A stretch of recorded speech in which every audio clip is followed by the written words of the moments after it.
আসসালামু আলাইকুম। বাংলাদেশ বেতার রংপুর স্থানীয় খবরে আমন্ত্রণ জানাচ্ছি শাহিদা মিল্কি। আজ সারা দেশে যথাযোগ্য মর্যাদায় জাতির পিতা বঙ্গবন্ধু শেখ মুজিবুর রহমানের কন্যা আওয়ামী লীগের সভাপতি ও প্রধানমন্ত্রী শেখ হাসিনার কারাবন্দী দিবস পালিত হচ্ছে। শেখ হাসিনাকে 1-11-এর রাজনৈতিক পরিবর্তনে 2007 সালের 16 জুলাই তৎকালীন তত্ত্বাবধায়ক সরকারের শাসনামলে বিভিন্ন মিথ্যা, বানোয়াট, হয়রানি ও ষড়যন্ত্রমূলক মামলায় গ্রেপ্তার করা হয়েছিল। এই সময় শেখ হাসিনার মুক্তির দাবিতে ঢাকা মহানগর আওয়ামী লীগ 25 লাখ গণস্বাক্ষর সংগ্রহ করে তত্ত্বাবধায়ক সরকারের কাছে জমা দিলে তৎকালীন সেনা সমর্থিত সরকার শেখ হাসিনাকে মুক্তি দিতে বাধ্য হয়। 2008 সালের 11 জুন দীর্ঘ 11 মাস কারাভোগের পর তিনি মুক্তি পান। তাঁর মুক্তির মধ্য দিয়ে দেশের মানুষের গণতান্ত্রিক অধিকার পুনরায় ফিরে আসে।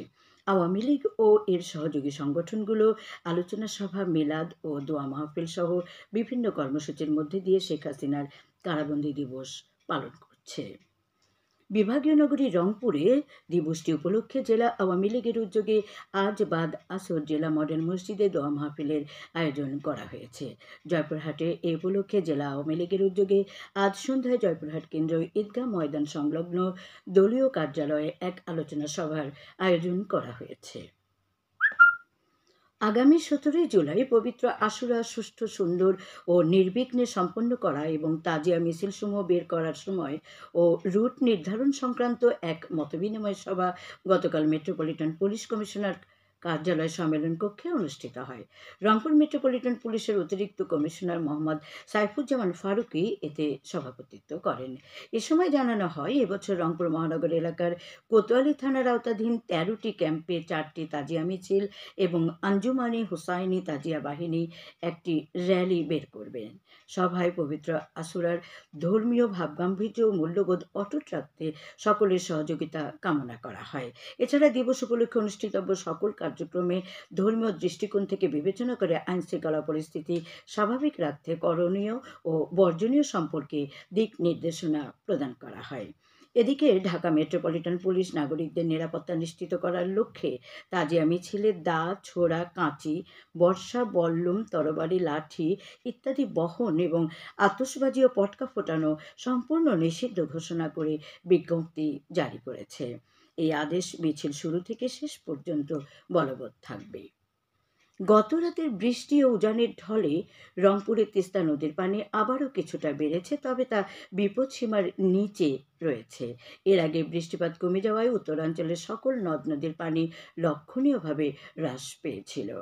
পানি উন্নয়ন বোর্ড সূত্র জানায়, তিস্তা নদীর পানি গত 3 ঘন্টায় কাউনিয়া পয়েন্টে 7 সেন্টিমিটার বেড়ে আজ সকাল 9টায় বিপদসীমার 46 সেন্টিমিটার নিচ দিয়ে প্রবাহিত হচ্ছিল। এদিকে বন্যা পূর্বাভাস ও সতর্কীকরণ কেন্দ্র জানিয়েছে, আগামী 24 ঘন্টায় দেশের উত্তরাঞ্চলের তিস্তা নদীর পানি বৃদ্ধি পেতে পারে।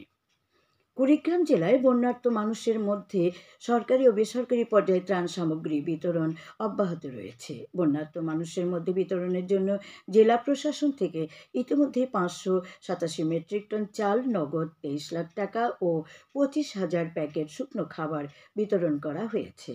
এদিকে এ কর্মসূচির আওতায় জেলার রাজীবপুর উপজেলার কোদালকাঠি ও সদর ইউনিয়নের 500টি বন্যার্ত কর্মহীন পরিবারের মধ্যে গতকাল 10 কেজি করে প্রধানমন্ত্রীর উপহারের চাল বিতরণ করা হয়েছে। খেলার খবর, ফুটবল।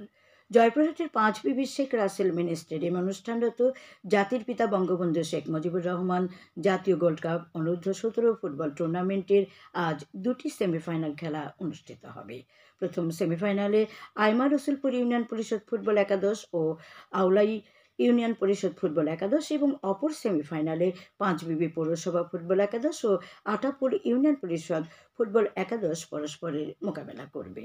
এদিকে কুড়িগ্রামের রৌমারী উপজেলার দক্ষিণ নটনপাড়া ফুটবল মাঠে চ্যালেঞ্জ কাপ ফুটবল টুর্নামেন্টের আজ দ্বিতীয় সেমিফাইনালে জিঞ্জিরাম ক্রীড়াচক্র ও সুপারস্টার ফুটবল ক্লাব পরস্পরের মোকাবেলা করবে।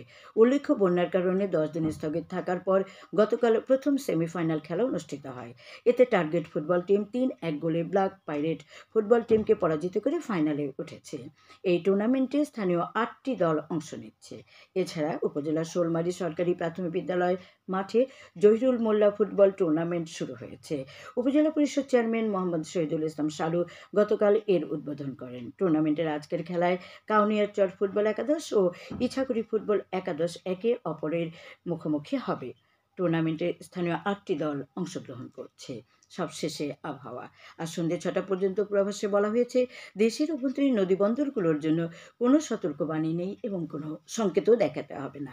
খবর শেষ হলো। আমাদের পরবর্তী স্থানীয় খবর প্রচারিত হবে বেলা ২টা ৫ মিনিটে।